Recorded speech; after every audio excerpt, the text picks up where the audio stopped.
ANIKULAPO is the story of a young man named Sar who is a simple craftsman. He moved from town to town, village to village. When at the age of 6 years, he was sold to his father's debtors to go work and pay his father's debts. He moved from town to town and then finally arrived in Oyo State, where Arolake and Aaron and a lot of people that really transformed and changed his life. So he got there as a total stranger during a time of their festival. He enters the town, sleeps in the house, in one of the houses of our own, character played by Sola Sobowale. Sarah, character played by Kunle Remi. So our own takes him in and decides to give him a job as a porter to work in her pottery, where she has a lot of workers who work for her.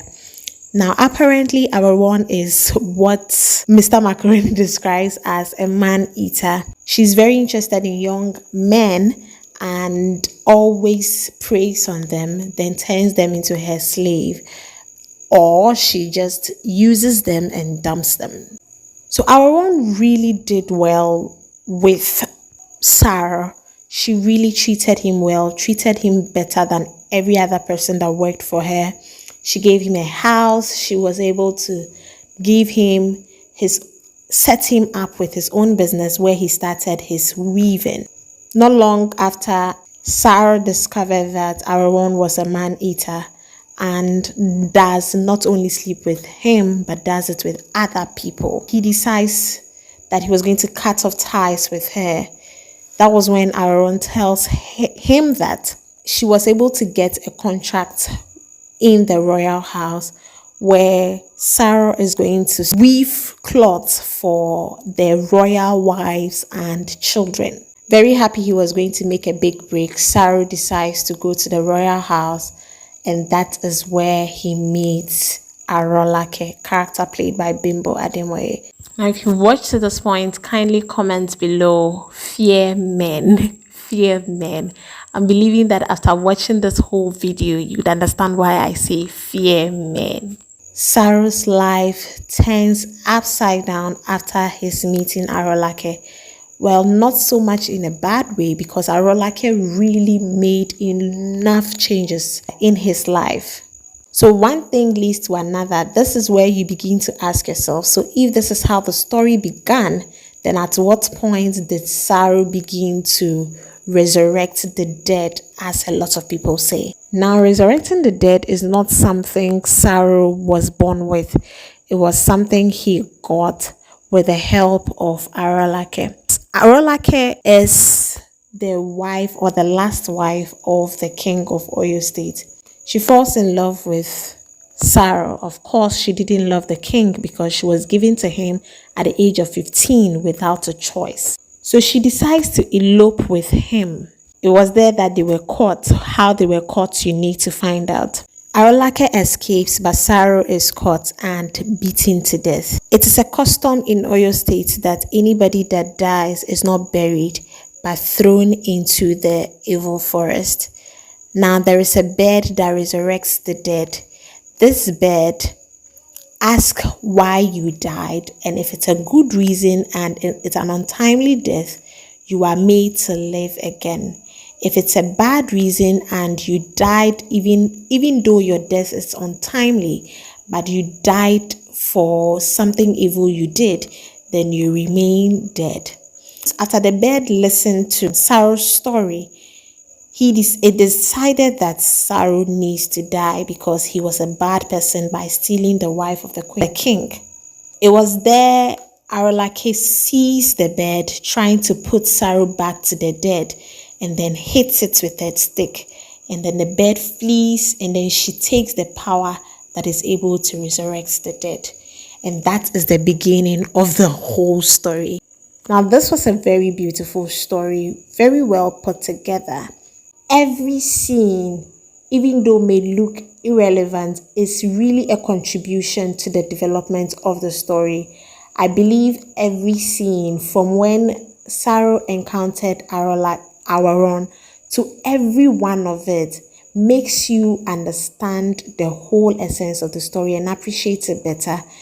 From the beginning, as you watch it, you realize that if Sarah is happening to meet Aaron and happen to be treated better and all that, and we get to see that Aaron is a man-eater, from the beginning you just feel all these are unnecessary scenes.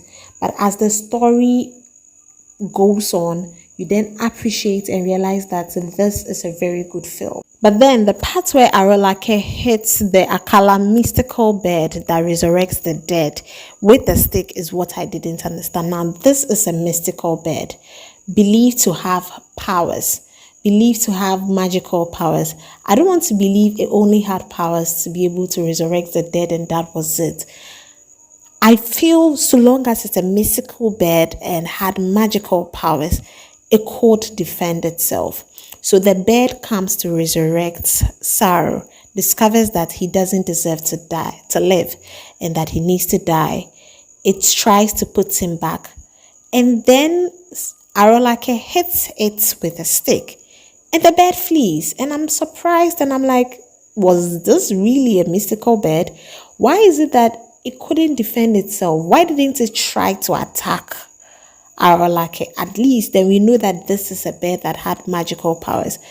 If somebody understands, somebody should just let me know, because I felt it was too not real. Because how come somebody meets a mystical bed with so much powers and suddenly with just one hit the bed is gone and leaves behind its magical powers? It was very interesting. Again, the damaged eye of Saru. Now, Saru, after being beaten to death, I mentioned he was being beaten to death. He had very bad eye. His eye was hurt. And if you've seen the picture, you realize that this was nasty. But the interesting thing is, few weeks of being in the forest while they were trying to find a village to settle in, they get to the next village and he looks fine. This is an eye that wasn't treated medically. This is an eye that has undergone probably herbal treatment or something. At least we should see a few marks or a scar to tell us that there was indeed a wound there, which was very deep, but there was nothing. And with time, everything just cleared and he was looking very fine and the whole face was smooth again. I was like, wow, where did all that wound and sores and cuts and mark go? This is not in his body that you would say that he was wearing a dress or a shirt or something to cover it. This was his eye. At least, even if the eye was able to recover its sight, we should have seen some marks to give us the clue. And then there was the old lady makeup of Arolake. It was so funny. Now, when they revealed her old lady look, I was like, wow, what happened to Arolake? I know they're trying to make her look old, but this was too funny. This was a movie you had so many lessons to learn. The devil you know is better than the angel you don't know. Another one is fear men. Fear men. I finished watching the movie. I was like, anybody that is trying to abandon their life, any woman that is trying to abandon their life for a man needs to watch this movie, because you need to know what you're going in for, need to know that a man would always be a man and will change regardless. And I finished watching, I was like, this movie really tells us to fear men. Fear men. If you've watched to this point, kindly hit the subscribe button. Tell me what you thought about ANIKULAPO if you've watched it. If you've not watched it, I'm just hoping after this review you're going to have enough reasons to go watch it. The name still remains Mami Abnapokia. Kindly hit the subscribe button. Watch the review of Aki and Popo of La Femme Angela, which I'll be dropping there up there. See ya.